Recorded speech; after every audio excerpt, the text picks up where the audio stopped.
అని వాళ్ళు చెప్తా ఉన్నారు. సార్ తర్వాత సంగతి. కానీ ఇక్కడ జీవో నెంబర్ 29 ఇష్యూ కూడా ఇప్పుడు పెద్దగా లేస్తుంది. సో దీని మీద మీకు మీ పార్టీ స్టాండ్ ఏంటి, మీరే విధంగా దీని మీద పోరాటం చేయబోతున్నారు? ముందుగా వివిధ పార్టీల నుంచి నాయకులు అలాగే విద్యార్థి నాయకులకి యోయో టీవీ ప్రేక్షకులకు అందరికీ నమస్కారం.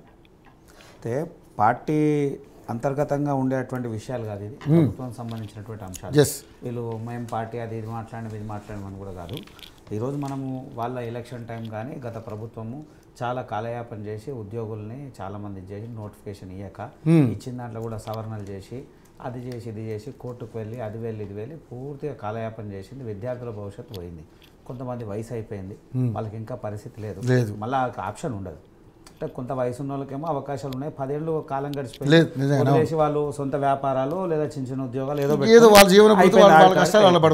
కానీ కొత్త ప్రభుత్వం ఒక ఆశ చూపింది, ఏమని ఇస్తా అని. అంటే వారు మిత్రుడు చెప్తున్నట్టు 2 లక్షల అని అన్నారు, కానీ 3,08,000 ఉద్యోగాలు వేకెంట్ ఉన్నాయి తెలంగాణలో, రెడీ ఉన్నాయి. మళ్ళీ ఎందుకు చేయరో వీళ్ళ ఆలోచన. ఏమంటారు, నిధులు సమకూర్చాలనేటువంటి ప్రయత్నం అంటారు.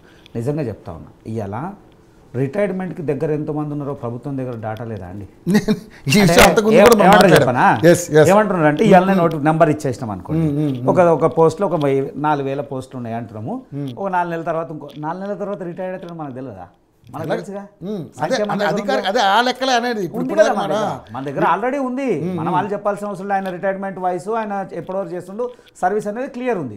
తర్వాత ఆయన 60 నుంచి ఇవాళ ప్రభుత్వ అధికారి 20 సంవత్సరాలు దాటి 30 సంవత్సరాలు దాటి సర్వీస్ చేసిన వాళ్ళ పరిస్థితి, వాళ్ళ జీతం ఇలా సుమారు 70,000 నుంచి 65-70,000 నుంచి 1,10,000 1,15,000 జీతం గవర్నమెంట్. కొత్త ఎంప్లాయీకి వస్తే 30,000. ఇప్పుడు వచ్చే వాళ్ళకి కొత్తకి వాటర్ వర్క్స్లో వస్తే 18,400, 19,100. కానిస్టేబుల్ ఉంటే 37,000, 42,000. ఎస్ఐ ఉంటే 40,000 లేదు ఎస్ఐకే. సీనియర్కి ఉంటుంది, సీనియర్కి వెళ్ళా 1,00,000 పైన ఉంది. కానీ ఒక్క ఉద్యోగంలో ఇక్కడ 3 వస్తున్నారు కదా. ఇప్పుడు ఒక ఆయన సీనియర్ ఉన్నాడు, ఆయన కాలపరిమితి అయిపోయింది. గత ప్రభుత్వం ఏం చేసింది, అయిపోయినా కానీ నన్ను ఎక్స్టెండ్ చేసుకుంది. ఎందుకు రంటే వానికి పైసలు ఇవ్వలేకనా ఇంకోటా చేసింది.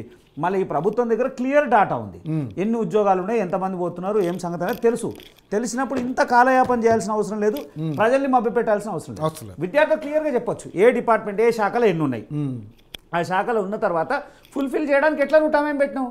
ఆడ ఇచ్చిన వాళ్ళ జాబ్ క్యాలెండర్లో ఎడుకో తీసుకుపోయినావు.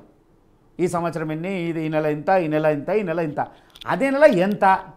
వెనకబడ్డ రాష్ట్రం ఇలా, వెనకబడ్డ రాష్ట్రం బీహార్ రాష్ట్రంలో వాడు ఇచ్చినటువంటి జాబ్ క్యాలెండర్, బీహార్ రాష్ట్రం కావాలనుకున్న మిత్రులు దేవులాడికి దొరికిపోతుంది. బీహార్లో వాడు ఏమి ఇచ్చినంటే ఏ పోస్టు ఏ సెక్టార్లో ఎన్ని పోస్టులు ఖాళీ ఉన్నాయి, దాని డేట్ ఎప్పుడు, దాని ఎగ్జామ్ ఎప్పుడైనా డైరెక్ట్ క్లియర్ ఇచ్చింది బీహార్ ఇచ్చింది. పక్కన ఉన్నటువంటి కర్ణాటక రాష్ట్రం ఇచ్చింది. ఇప్పుడు క్లియర్ ఇచ్చినప్పుడు యూపీలో కూడా ఇచ్చింది, యూపీ గవర్నమెంట్ యూపీలో కూడా ఇచ్చింది, తమిళనాడు ఇచ్చింది. నేనేమంటున్నా, వీళ్ళ దగ్గరనే వెనకబడ్డ రాష్ట్రం దగ్గరనే ఇంత డాటా ఉంది. వాని కంప్యూటర్ వాడని రాజులు, వానికి కంప్యూటరే వాడడానికి రాదని మనం హేళన చేసిన రోజులు. అయ్యలా వాని దగ్గరనే పూర్తి డాటా ఉంది. టెక్నాలజీ ఇంత ముందుండి, ప్రభుత్వం అన్ని తెలిసిన వ్యక్తులు, ఇంత పెద్ద వనరులు, ఇంత పెద్ద ఇన్ఫ్రాస్ట్రక్చర్ ఉండి మనకు అది కూడా లేదంటే ఏందో హాస్యాస్పదం. ఇంకో విషయం, సరే ఇదంతా జరుగుతుంది, మళ్ళీ వీళ్ళు ప్రతిసారి గత ప్రభుత్వం ఇచ్చిన హామీ ఈ ప్రభుత్వం కూడా ఒక మాట అన్నది, ఏమని, విద్యార్థులకు ఉద్యోగాలు లేట్ అయినా సరే నిరుద్యోగ భృతి వెంటనే ఇస్తాము అన్నారు. మళ్ళీ ఎక్కడ పోయా 4,000? కనీసం ఆ 4,000 అని ఇస్తే అశోక్ నగర్లా, దిల్సుఖ్ నగర్లా అనేక ప్రాంతాల్లో విద్యార్థులు కనీసం ఫీజు, హాస్టల్ ఫీజు కట్టుకోలేక, అది తిండికి లేక ఊర్లోకి వెళ్ళిపోయి నల్గొండ జిల్లా నుంచి, మహబూబ్నగర్ జిల్లా నుంచి. ఒక చిన్న కరెక్షన్ మీకేందంటే, మేము ఎన్నికలప్పుడు బస్ యాత్ర చేస్తుంటే బీఆర్ఎస్ పార్టీ 2018 ఎన్నికల సమయంలో ఒకరికి 3,016 నిరుద్యోగ భృతి హామీగా ఇచ్చింది. కానీ ప్రకటించి ఇప్పటి వరకు నెరవేర్చలేదు. ఇప్పటి వరకు ప్రతి నిరుద్యోగికి 1,20,929 రూపాయలు బాకీ పడ్డదని ఇంకో యూత్ ఛార్జ్ షీట్ తీసి మేము పంచినాం అన్న. మరి 8 నెలల మరి నేను చెప్పినాక చెప్పండి. బీజేపీ ప్రధాని మోడీ గారు మూడోసారి కంప్లీట్ అయిపోయినా 2 కోట్ల ఉద్యోగాలు అని చెప్పింది కదా, ఏడిచ్చిండు.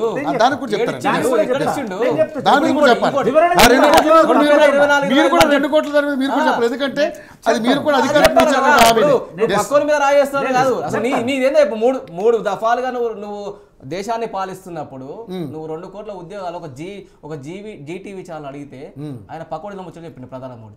ప్రధాని మోడీ చెప్పలేదు, ఈ విషయం సందర్భం చెప్తున్నా అయ్యో ఖచ్చితంగా మీరు అడగాలి, నేను చెప్పాలి, చెప్పనికనే కూర్చున్నా కదా, వేరే పనేం లేదు. నేనేమంటా అంటే సరే ఉద్యోగాలకు కొంత కాలయాపన జరుగుతుంది, గత ప్రభుత్వం చెప్పింది మనము వాడు 3,000 అంటే మనం 4,000 అన్నాం, కనీసం నిరుద్యోగ వృత్తి ఇస్తే ఇలా విద్యార్థుల పరిస్థితి అది లేదుగా. ఇంకోటి ముఖ్యమంత్రి స్థాయిలో ఉండి ఆయన మాట ఏంది, ఆయన ఏమంటాడంటే వాడు అసలు ఉద్యోగానికి అప్లై చేయలేదు, వాడు విద్యార్థి నాయకుడే కాదు, వానికి సంబంధమే లేదు. కరెక్టే కదా. ఇప్పుడు నేనేమంటే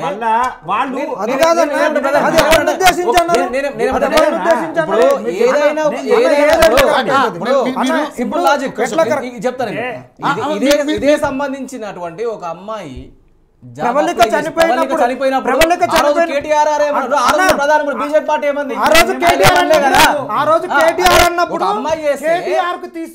కేటీఆర్ కు తగిన బుద్ధి చెప్పిన నెక్స్ట్ డే అన్ని పెట్టినా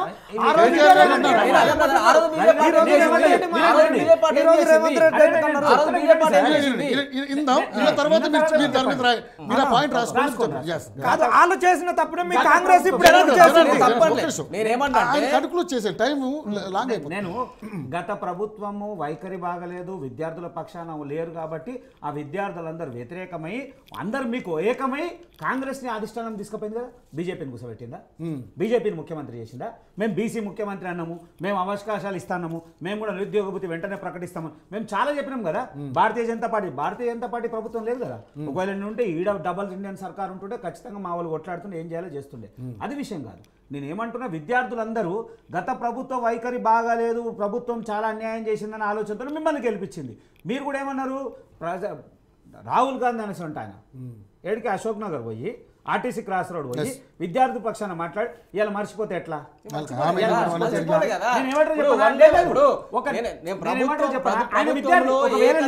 సాధ్యం కాదు ఏది కూడా రవి గారు,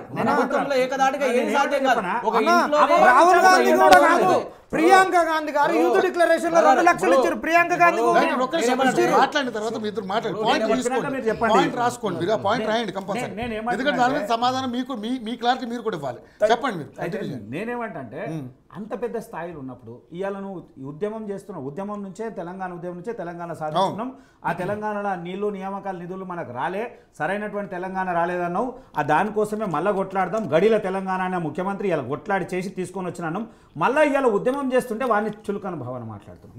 కావాల్సి ఉంటే మాట్లాడేది పిలిచి మాట్లాడేది ఇవాళ నీకు విద్యార్థులు చిన్న చూపు అయిపోయారు, అది చాలా తప్పు. ప్రభుత్వం వ్యతిరేకత స్టార్ట్ అయింది దాని నుంచే, దాన్ని సవరించుకోవాల్సింది పోయి దాన్ని కవర్ చేసుకున్నటువంటి పరిస్థితి చేశాడు. తెల్లారి ఎవరైతే విద్యార్థి నాయకుడు ఆయన బహిరంగంగా చెప్పిండు కదా, ఏమి ఎగ్జామ్ రాసినా, ఎక్కడెక్కడ రాసినా, నా హాల్ టికెట్ ఏంది, నా నెంబర్ ఏంది అన్నీ చెప్పిండు కదా.